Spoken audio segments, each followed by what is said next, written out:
नमस्कार, आज के मुख्य समाचार में आपका स्वागत है। मैं हूं अमर सिंह। आप लोग देख रहे हैं एसपी न्यूज। महाराष्ट्र में 103 किसानों को वक्फ बोर्ड का नोटिस। 300 एकड़ जमीन पर दावा किया। किसान बोले, वक्फ हमारे पुश्तैनी खेत हड़पना चाहता है। महाराष्ट्र में किसानों ने शनिवार को आरोप लगाया है कि राज्य वक्फ बोर्ड ने उनकी जमीन पर कब्जा करने की कोशिश कर रहा है। दरअसल करीब 300 एकड़ जमीन पर दावे का मामला महाराष्ट्र स्टेट वक्फ ट्रिब्यूनल में चल रहा है। इस संबंध में बोर्ड ने लातूर के 103 किसानों को नोटिस भेजा है।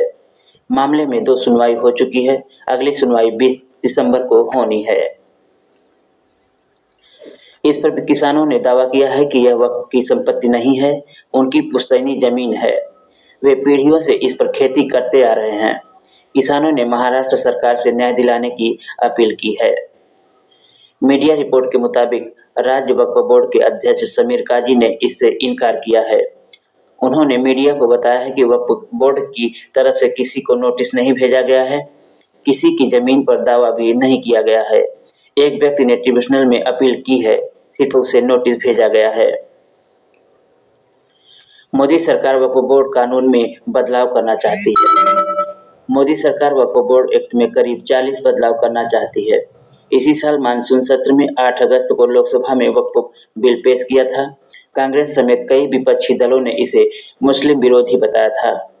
विपक्ष की आपत्ति और विरोध के बाद ये बिल लोकसभा में बिना किसी चर्चा के ज्वाइंट पार्लियामेंट कमेटी जेपीसी की भेज दिया गया है। इसकी अध्यक्षता भाजपा सांसद जगदम्बिका पाल कर रहे हैं। जेपीसी में 31 सदस्य हैं, जिसमें लोकसभा से 21 और राज्यसभा से 10 मेंबर हैं। जेपीसी को सभी हितधारकों से चर्चा कर रिपोर्ट तैयार करनी है, जिसे शीतकालीन सत्र में पेश करने को कहा गया था। जेपीसी की 8 बैठक हो चुकी है। 8वीं बैठक में 28 नवंबर को जेपीसी का कार्यकाल बढ़ाने का फैसला किया गया है। इसके बाद जेपीसी की रिपोर्ट 2025 के बजट सत्र के अंतिम दिन तक पेश करने की बात कही गई है।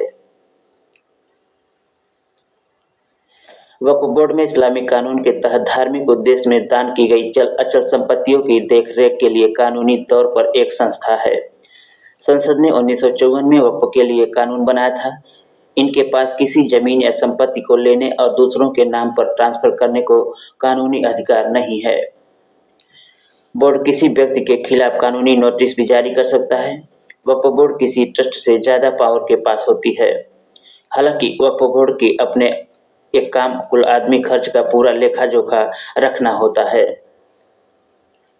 देश के बंटवारे के समय पाकिस्तान जाने वाले मुस्लिमों को जमीन और संपत्तियों का मालिकाना हक भी वक्फ बोर्ड को दे दिया गया था।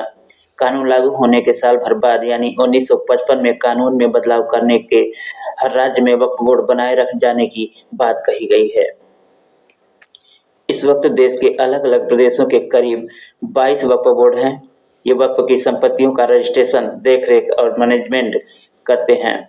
बिहार समेत कई प्रदेशों में शिया और सुन्नी मुस्लिमों के लिए अलग अलग वक्फ बोर्ड तैयार किया गया है।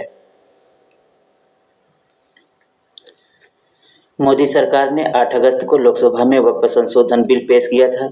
इसके बाद देश की सबसे बड़ी और ताकतवर मुस्लिम संस्था वक्फ बोर्ड में चर्चा में आ गई। दिल्ली का कुल एरिया करीब 3.6 लाख एकड़ है, जबकि वक्फ बोर्ड के पास 9 लाख एकड़ से ज्यादा जमीन है। देश में रेलवे और रक्षा मंत्रालय के बाद सबसे ज्यादा जमीन वक्फ बोर्ड के पास ही है।